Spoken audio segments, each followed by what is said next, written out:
blessings. I'm just going to clear the energy with the sound bowl. Welcome to today's reading. If it's your first time here, I want to welcome you to Tehuti Ma'at. We are a grassroots cooperative. Tehuti Ma'at is a revolutionary instrument that's really designed to create and develop revolutionary institutions in the areas of healing, art, and education, primarily focusing on the resurrection of people of African ascent. So today's reading is based on ancient African symbolism, ancient Kemetic symbolism to be exact. It is an oracle reading from an alchemical oracle deck. So I am going to be reading and showing you the cards.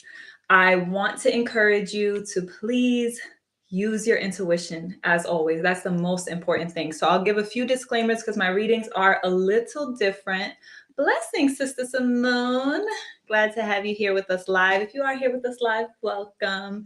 If you're catching the replay or the raw play, as we like to say, welcome as well. You can always leave a comment if you'd like.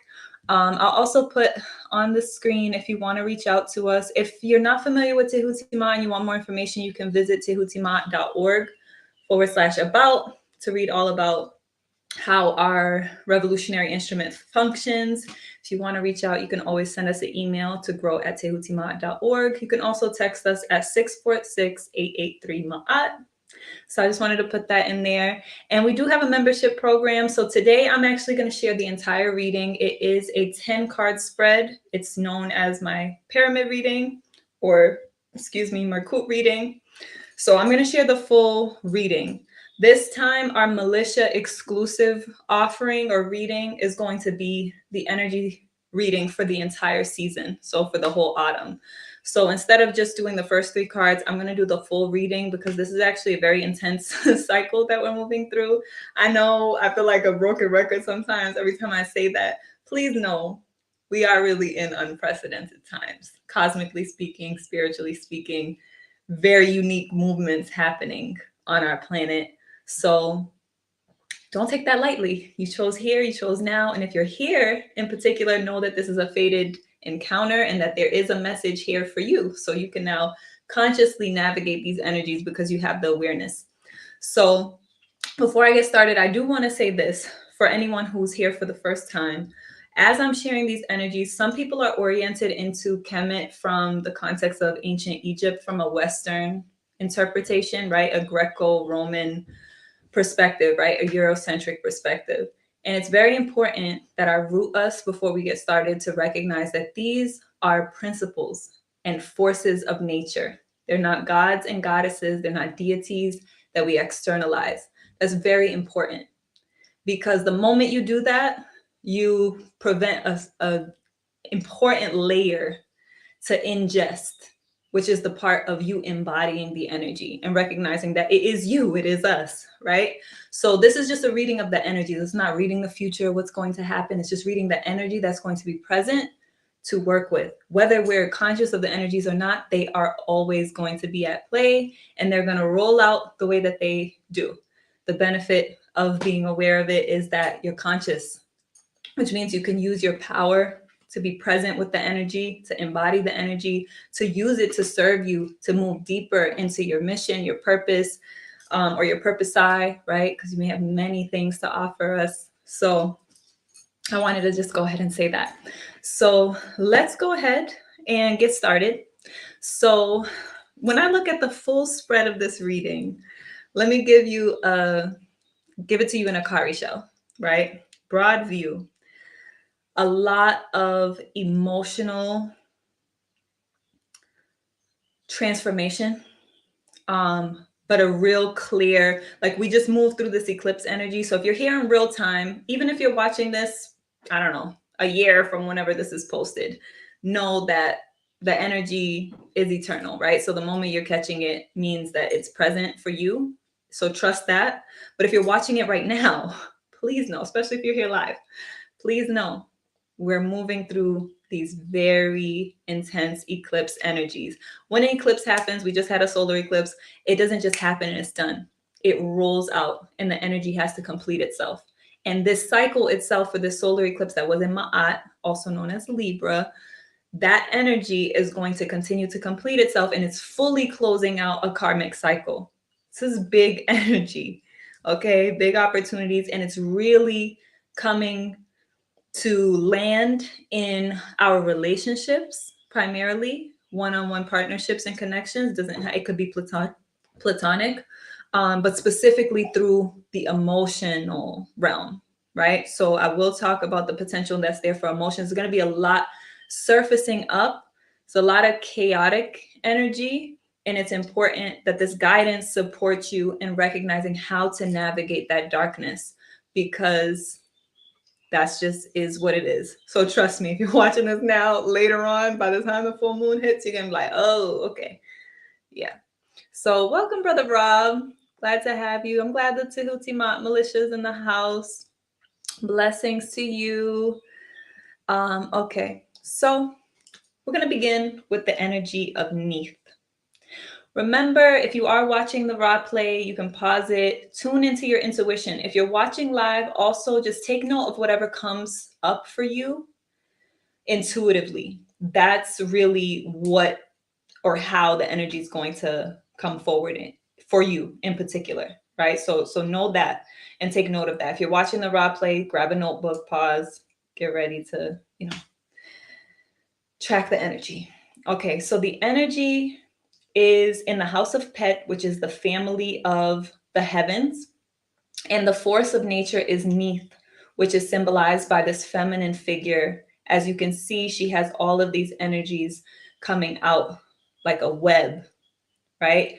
Because you can see the whittle over her head, which is very interesting because it's the symbol of the weaver, right? So like that whittle that's used when weaving cloth. But Neith energy is also symbolized by the spider. This is also in the Greek interpretation, the energy of Sagittarius, right? It governs Ptah or Jupiter energy. Neith, as the spider, is the great weaver. She's the connector. I think of Neith through the belly button because she is also the grandmother energy, right? So she's the wisdom. She gives the wisdom, even Tehuti, right? The principle of wisdom and intellect and communication, right? Knowledge comes to Neith, comes to the grandmother spirit for her wisdom and discernment. So recognize that this is that spirit of grandmother and connector. Think of the belly button, how it connects us to our mother, right? Or it connects the mother to the child, right? And then weaving things together, making connections. Neith energy is very expansive. It's very big. It connects many things. So with the number 6, I also want to just briefly speak on that because there's a lot of 6 energy in this reading. The number 6 numerologically, when we think about it in the sequence, once we go from 4, stability, to 5, which creates change, can be strengthening, and then comes into 6, which is the perfection that comes from being challenged.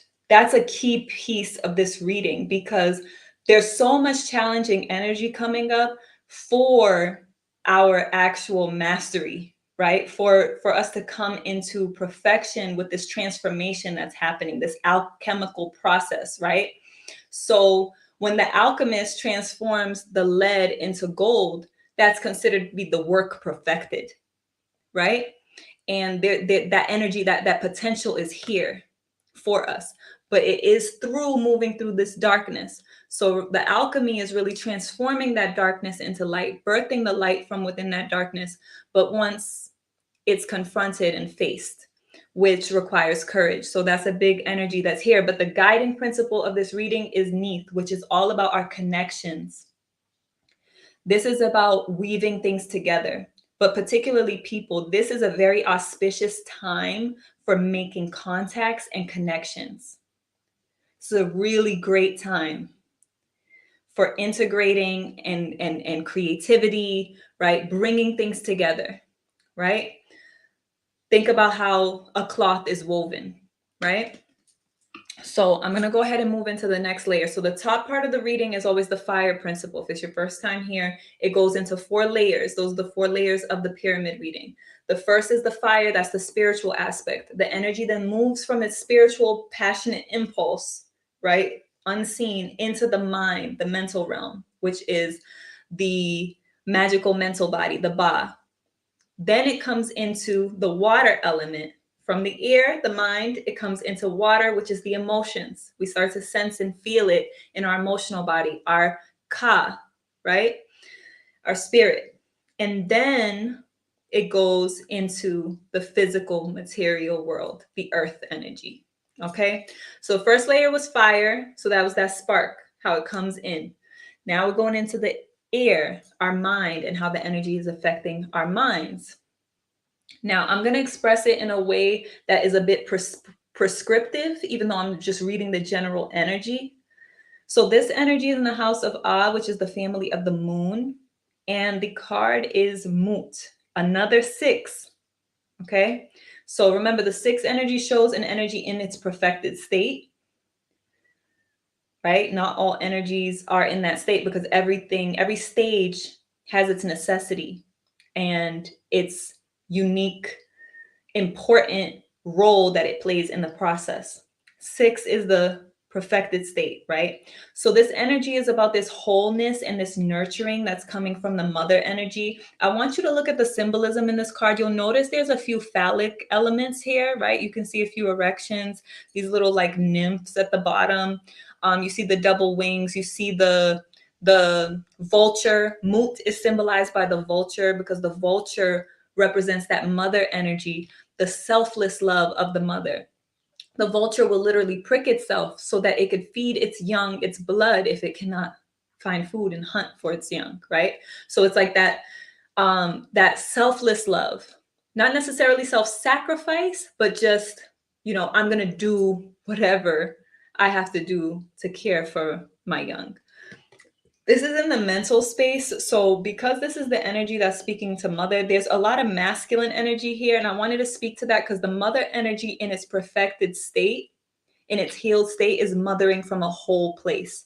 She also has the double crown with the white and the red, which symbolizes both the union of upper and lower Kemet, right? The higher and lower land. This represents the union, Smaitawi, of the higher and the lower self.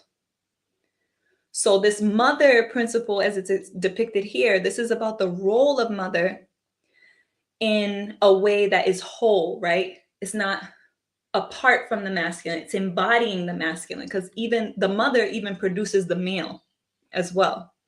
So this is speaking to the idea of gestation as well when we think about the mother, right? And the gestation period in the womb. So there's something that's coming in mentally that's now gestating into our minds. This is also, so this is energy that's still affecting our minds that may be more so coming from behind us, that we've already kind of been initiated into or moving through. It's a lot of energy here around nurturing the mind, right? And I want you to think about this as an opportunity to mother yourself through your thoughts, right? Nurturing yourself through your thoughts, giving yourself that grace and that like, what would be the perfect mother energy? A lot of us have a lot of mother wounds. So that might be one of those things that's surfacing because there's a lot of like subconscious memories that are going to surface. I'll get into that from the rest of the reading. But I just want you to think about like sometimes when you're having navigating these thoughts and these challenges in your mind, I want you to just think about like how you can mother yourself mentally,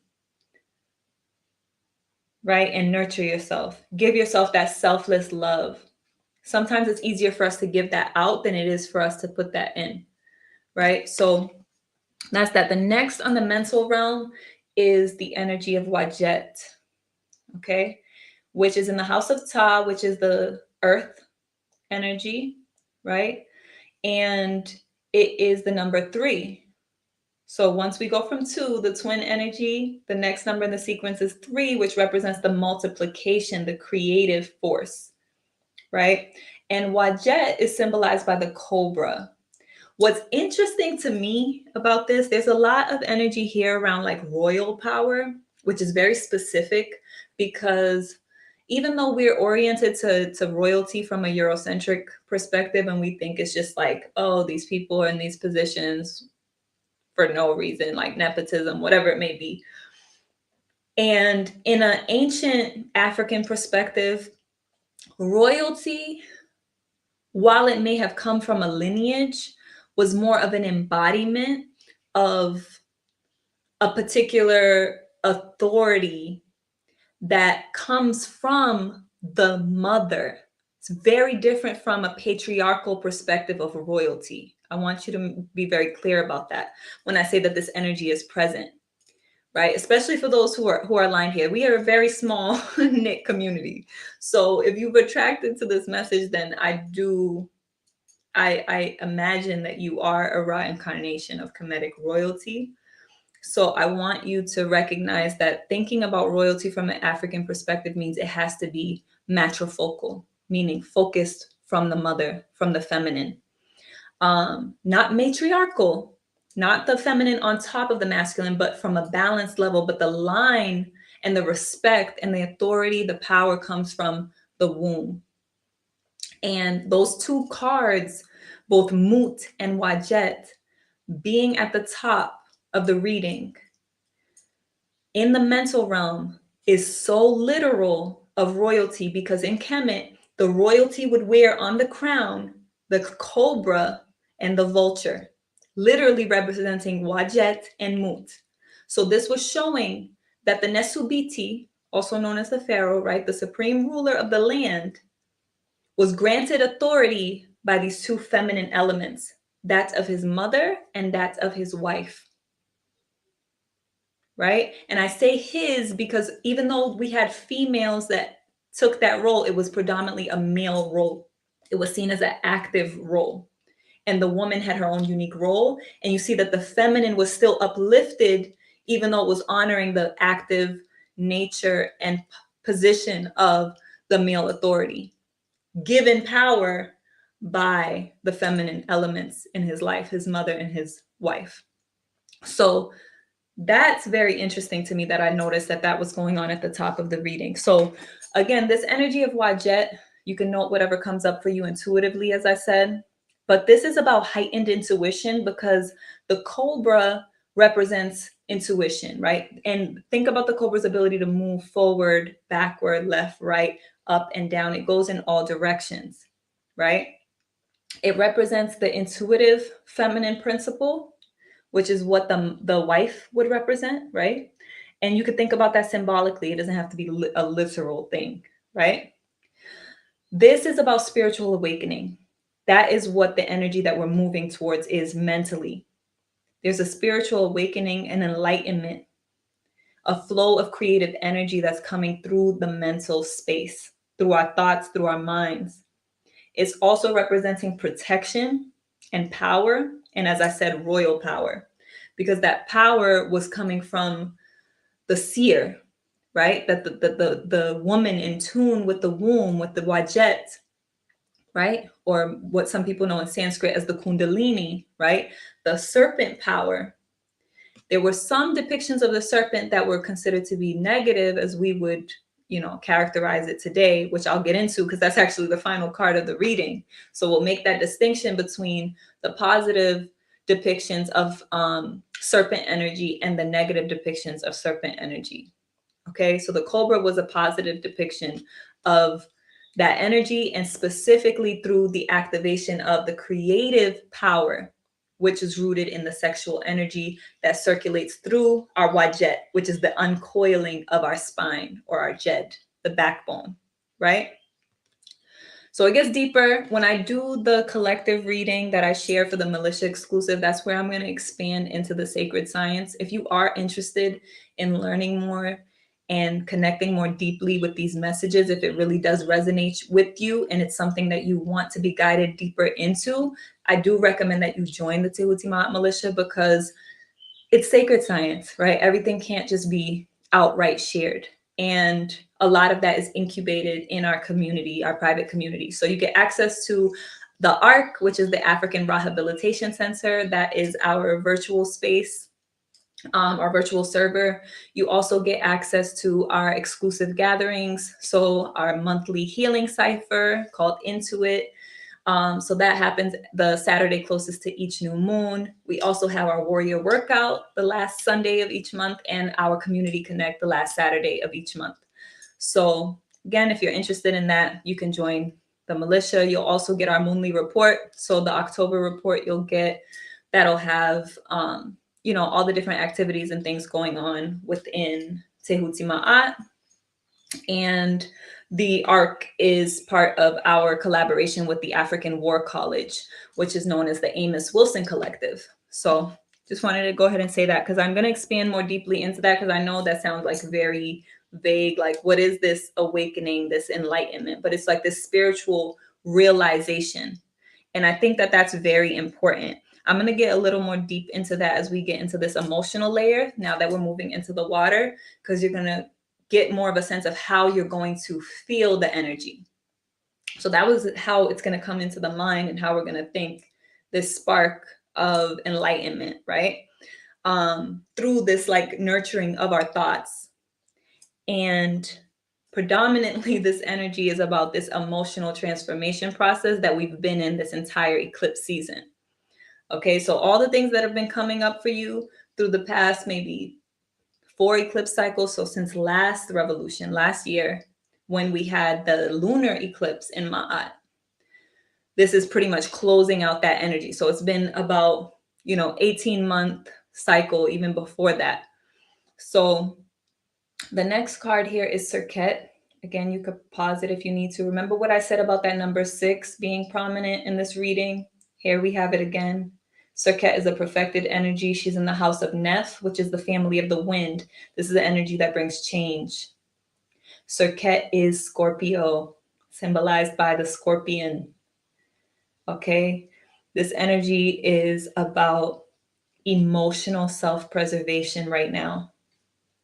Right? This is the energy that's emotionally still impacting us, the need for us to process where we've been at emotionally and how we've been preserving ourselves, because we moved through some very heavy emotional waves and we're not done.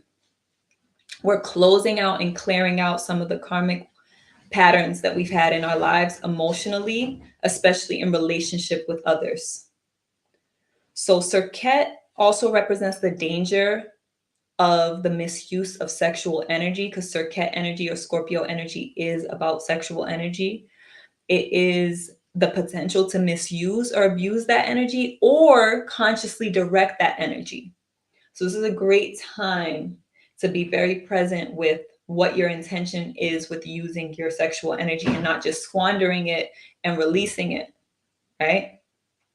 This is a great time to channel that energy and use it intentionally, because misusing it will have some ramifications, but some of us will need to experience that. So that will be the case for some people, and that will be the catalyst for their emotional transformation process. Okay, this is also about a protective force, right? Magical protection. Serket energy is very protective. When we think about the symbolism of the underworld moving through the subconscious realms and the ways that was depicted for us ancestrally, Serket was one of the main protective energies, right? For the higher self, self-preservation, right? The scorpion, how does it survive and move? Think about its nature. That's where the wisdom is. That's why we chose this symbolism for this force of nature. We studied and observed the scorpion and its behavior to inform something very important.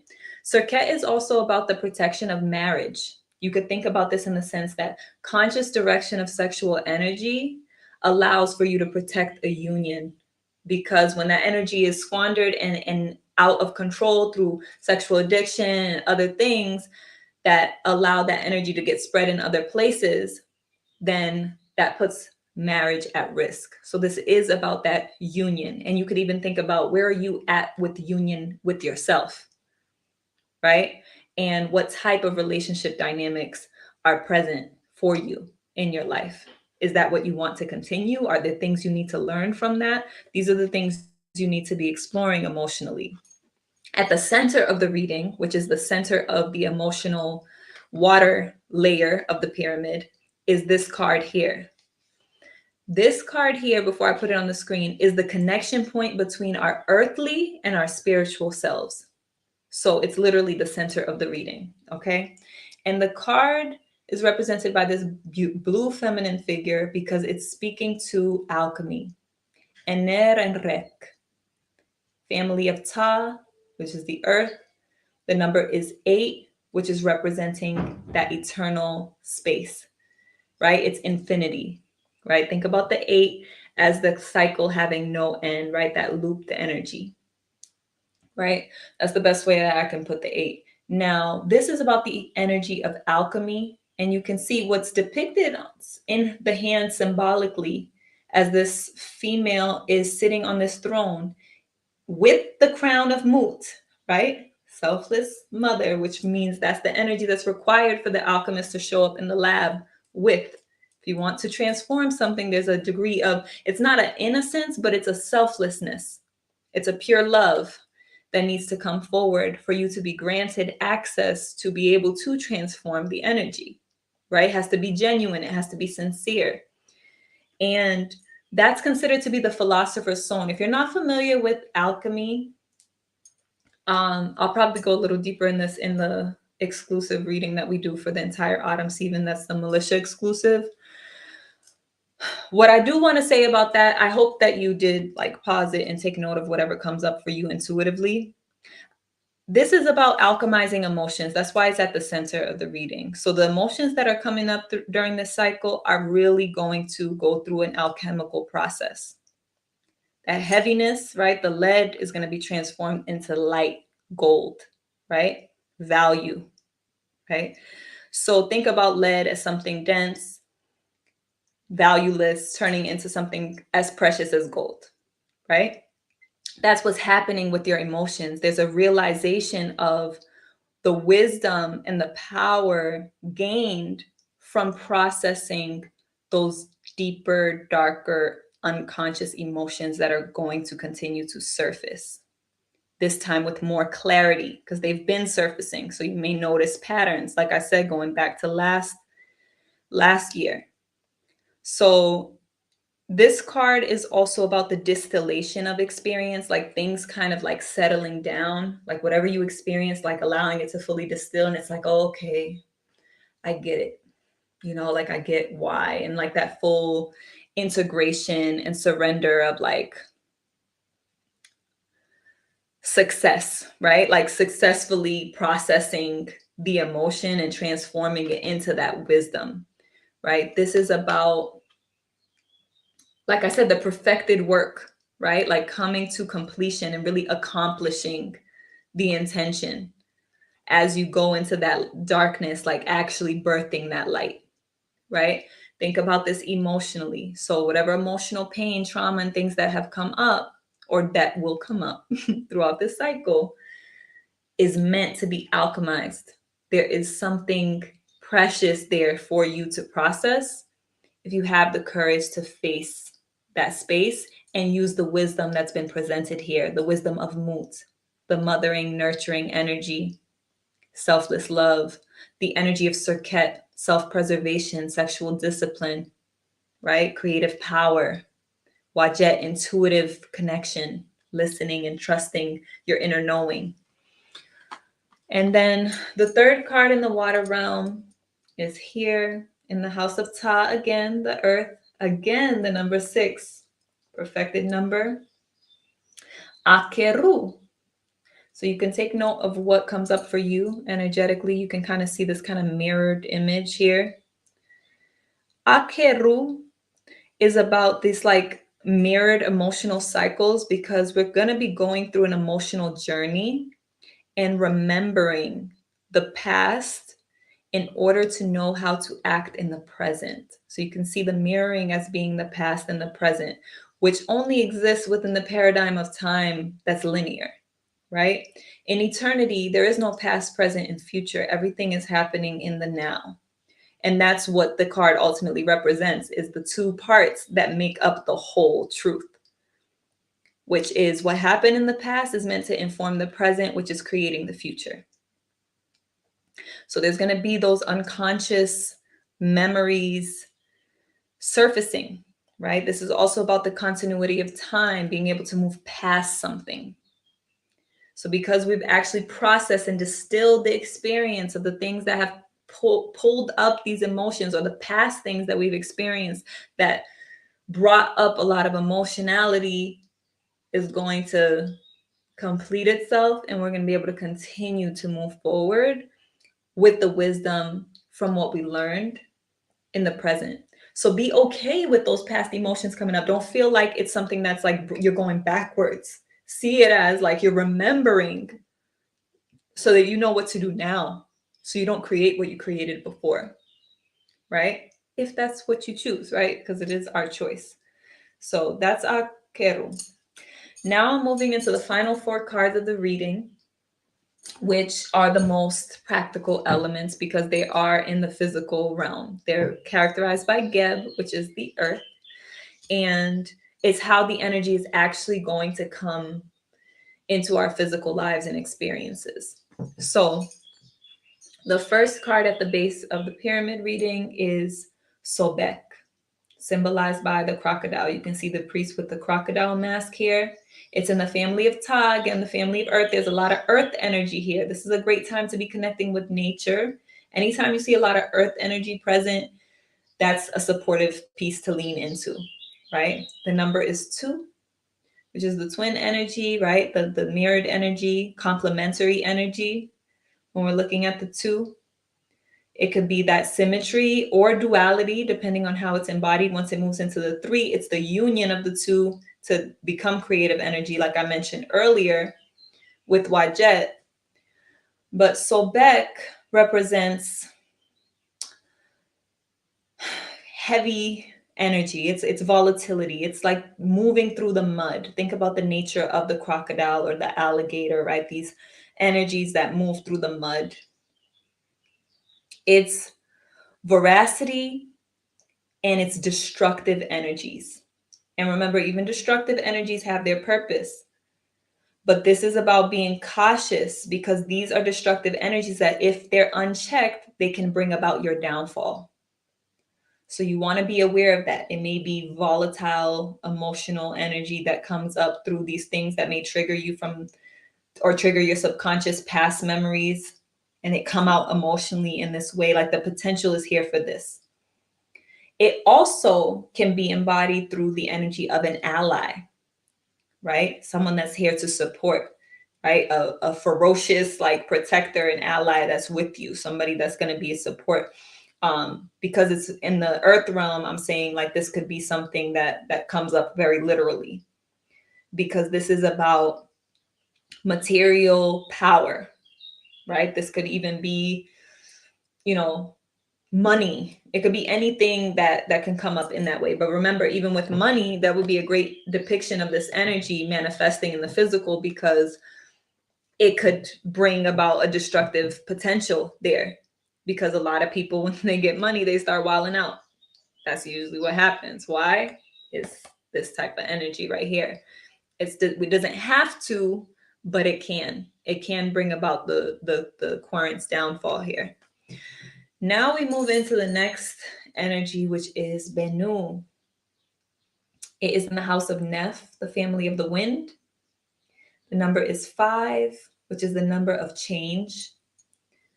Some of the number of change and the number of power, because through change this usually brings some instability, or just challenging energy, which creates force and power. But it definitely brings change, and it's the energy of Bennu, which is in the Greek interpretation the phoenix, when something is burned down to the ashes and transformed through rebirth from the ashes. Nothing that was there stays. Burn it all down to the ashes and let something new come about. That's what this energy represents, the rebirth from the ashes. This is about the renewal of life, the renewal of energy, shedding the heavy, the old, the outworn, right? So you can feel free as a bird. So think about that. physically allowing that to happen. That means just completely letting go of something in a very real way, sacrifice completely, right? So that something else can replace it. Something else can be born from that ash. Now, the next card is a menta. Again, the number 6. This is a perfected energy. Looking at it in totality, a menta is the west. It is where Ra goes to rest. Ra being the sun goes to rest in the west, meaning it's going into the darkness. That's literally what this card represents, going into the darkness. It's in the house of the Duat, which is literally the underworld, the subconscious, the abyss, the darkness, and Amenta being the west. So you can see the gateways, which are the 12 gateways, the 12 hours of the night that's represented, that we know as the Duat. Okay, so this is about journeying into this dark age that we're in. We're going deeper into those trenches, right? It's the hidden place, right? What's in the shadows, going into that darkness and only having the self to rely on, right? It's coming back to that circuit energy, that self-preservation, really feeling that way, you know, like in a grounded sense, like feeling like you're alone, right? You had that energy of the ally that might be present, but really you got to go through the door alone. It's your work, it's your thing. It's only you know how you feel, right? Only you know what you're transforming emotionally. Nobody knows the pain and the energy that you're processing, really. In spirit and essence, we're all going through the same thing, but in our own unique way. That's how we honor the individual aspect of us, right? Our distinct, unique nature. So this is about going into that adventure into the unknown. But just remember, you always have Ra, the sun, as your inspiration and model, because we know the sun every day rises out of that darkness. So as much as we're going into that darkness, we know the intent is to create that alchemy, to produce that gold, right? And come out with that wisdom, because the night has its purpose. We know that there's a purpose for the night. There would be no day without night. What would we be distinguishing from, right? And finally, the final card of the reading is Apep or Apep. Also in the family of the Duat, this is the number 2. Twin energy, mirrored energy, dual energy, symmetrical energy. Like I'm just thinking about the two coming together, how you need the two parts. You have to have dark and light. You have to have up and down, left and right, all of these polarities that make wholeness. And the energy is Apep. So remember earlier I was talking about how there's a negative depiction of the serpent energy. This was seen as the ancient serpent of the abyss, the great serpent. You can see in this image here, if you look closely, it has multiple heads and it also has knives in it. Ancestrally, we literally had a book specifically, a scripture specifically about destroying this ultimate creature that exists in the Duat, in the chaos. Right? And again, I'll go deeper into this energy because there's a lot of wisdom in this energy, but it's not for everyone. It's for everyone, but it's not for anyone. So I want to responsibly share that for those of us in the militia, in the reading that I'll go deeper into for this entire cycle, because this is just for this particular moon cycle that we're moving through right now. And is going to peak on the 17th at the full moon, and it's going to complete itself on the 1st of November at that new moon. So Apep is the abyss, the creature of the abyss, right? This is about chaos. Apep is just pure evil, like not even like evil in the sense of set or gravity, like it's like an unnecessary, like why? Obviously everything is everything, so it does still have its place and purpose, but this is about oppression. This is literally us moving through that energy of feeling oppressed, right? Like, but it's that heaviness that as we move through creates the strength in that alchemical process for us to actually perfect the transformation process and actually be in a different space. But this is the energy that's going to be present. And this is the last card in the reading. So it is the outcome of this cycle. This cycle is moving us into that darkness. So again, I want to encourage us to not think about it from a purely negative perspective. I want you to think about it in terms of preparation and in terms of facing that. If you synchronize with the energy and you recognize its purpose, it doesn't have to, it's like the difference between riding the wave and getting caught in the wave and getting all messed up in the wave, right? Like, you can choose to consciously move into that space and work with the energy. That's the best way to align with the energy. Otherwise, it can be very challenging. This is literally the surfacing of those unconscious fears and memories I mentioned, and they must be confronted. So you can confront it, you can embrace it, you can have whatever experience you want to have with it. But APEP must be destroyed. This is the great enemy of Ra, the enemy of light, the enemy of the sun, right? And for those of us of African descent, we are solar powered people. And that is the essence of our soul. So we have to move through that oppression, right? You could think about that symbolically on an individual level and on a collective, broader level, right? But think about it practically.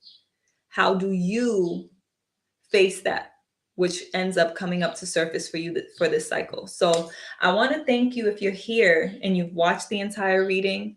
I'll give a little bit more medicine in terms of how to like support and nurture, especially when we have readings that bring up these like heavier energies that we're going to face. Because the fact that you're watching now and you know it's coming is a beautiful thing, because you can consciously choose to go into the subconscious space. You can go and look in the patterns and recognize what came up for you last October. What were you working through? This is why I encourage people doing journaling, because that's a very powerful way to stay in alignment with the cycles as you move through them personally. You can track what exactly are the themes and the things that come up for you. But essentially, this energy is meant to be destroyed, right? You have to defeat APEP, which is what the eclipse is all about. The story of the battle of Ra and APEP is a symbol of the eclipse. As our ancestors saw the eclipse energies and watched all these patterns, we depicted this energetic play or turn of events where it looks like Ra is being eclipsed, right? What is it that you're eclipsing in your life? It represents a transformation process, allowing something to be filtered out of you by APEP, right? Let it just go into the abyss, go into that evil, dark space that has to exist in order for us to have the light, right? So that's what I'm going to leave you with. I hope and trust that the oracle has been delivered and that you received whatever it is that you needed for this cycle. And I trust that you will use that to navigate these energies in the way that's best for you. Okay, so again, I do want to invite you, if you enjoyed the stream, I want to invite you to go ahead and support the channel by making a donation via Cash App. Our Cash App is $Tehuti Ma'at World. If you don't want to or feel called to join the Tehuti Ma'at Militia, but you appreciate the content and what's being shared, transmission of this, sacred knowledge of our ancestors, the work of Tehuti Ma'at, our Organic Food for the People initiative, our Tehuti Ma'at Community Garden based in Brooklyn, our Think program, which is our study group. Right now, we're doing the wisdom of governance in Kemet. We also just did the Think Beyond Two Evils panel. So I encourage you to watch that if you want more of a grounded, element of the content where we're talking about like literally this election cycle and what it means for Black political power. We had a beautiful set of panelists for that. So I do encourage you to watch that. But yeah, you'll be supporting our programs. And everything that we have to offer through Tehuti Ma'at. So I do encourage you to please send a donation if you can, to $ Tehuti Ma'at World via Cash App. And again, as I said, you can always join the Tehuti Ma'at Militia through our membership program. We have 3 different tiers of membership. All of that is also supporting the work of Tehuti Ma'at. If you want to apply for the Galaxy rank, that is an application process.